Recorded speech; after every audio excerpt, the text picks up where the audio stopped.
Alhamdulillah, Musyawarah Nasional Ulama Nahdlatul Ulama yang dibuka oleh Bapak Presiden Haji Jokowi pada tanggal 27 Februari telah berakhir tadi malam sampai jam 1.30.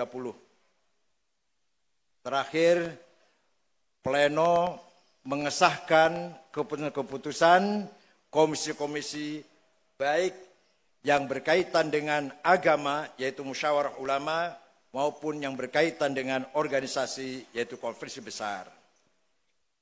Dalam keputusan tersebut yang paling penting akan saya sampaikan, yang enggak penting enggak usah. Pertama, Bapak Wakil Presiden, dalam sistem kewarganegaraan pada suatu negara bangsa, dalam bahasa Arabnya muwatonah, tidak dikenal istilah kafir. Maka setiap warga negara memiliki kedudukan dan hak yang sama di mata konstitusi.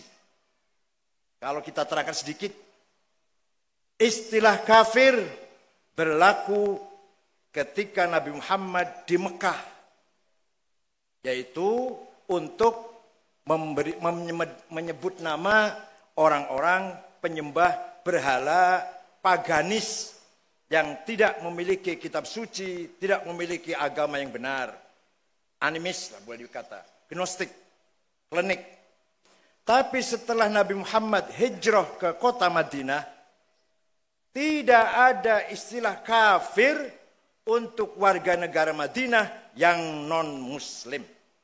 Ada 3 suku non-muslim, suku Bani Qainuqa, Bani Quraidah, Bani Nadir, disebut non-muslim, tidak disebut kafir. Ini harus kita jelaskan secara ilmiah.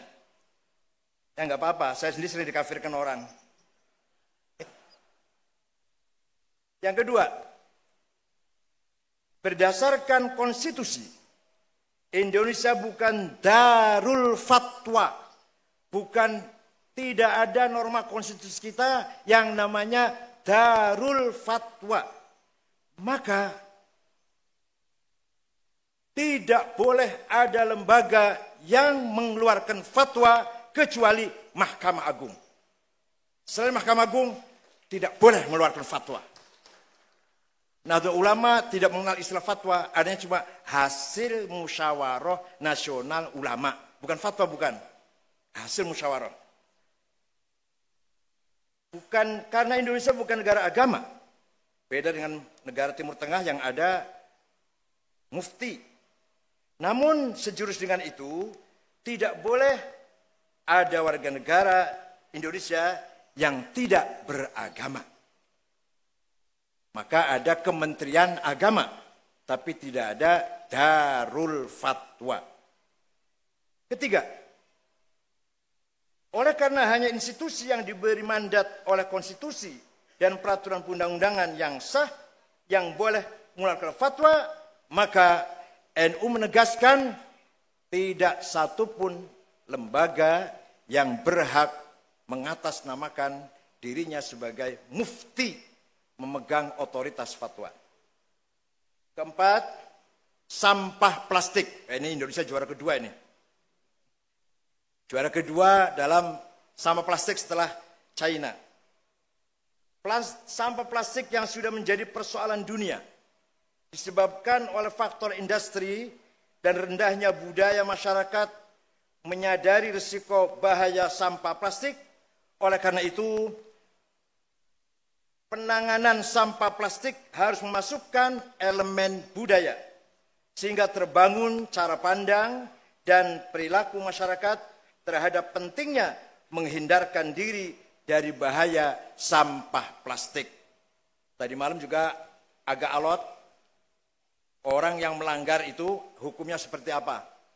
Kalau tahu bahwa sampah plastik akan mengakibatkan rusaknya lingkungan, mengganggu kesehatan, dimakan ikan dimakan oleh kita, kemudian kita terganggu kesehatannya, maka termasuk yas'auna fil ardi fasada. Maka hukumannya yuqattalu au yusallabu au tuqatta' aydihim wa arjuluhum min khilaf au yunfau minal ard. Surat apa, ayat berapa, cari sendiri, itu di Quran ada itu. Cari sendiri. Keempat, kelima, money game dengan sistem MLM, multi level marketing, yang mengandung unsur gharar, manipulasi, tidak transparan, ada pihak yang dirugikan, mengandung kezaliman, dan syarat yang menyalahi prinsip akad Islam, sekaligus dari transaksi yang berupa bonus, bukan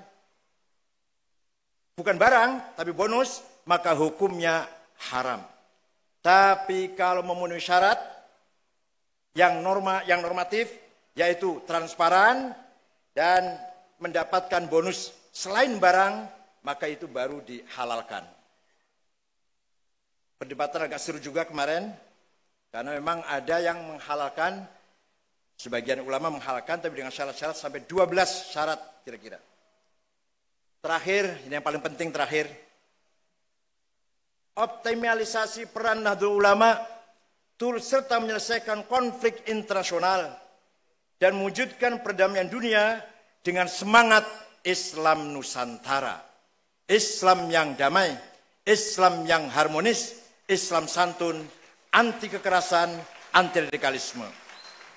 Dan ini sebenarnya sudah dilakukan oleh beliau wakil presiden yang berkunjung ke Afghanistan, menjadi mediator di sana, yang betul-betul diterima oleh semua pihak di Afghanistan. Sebenarnya bahwa wakil presiden sudah menjalankan fungsi Nahdlatul Ulama, yaitu semangat Islam Nusantara, melakukan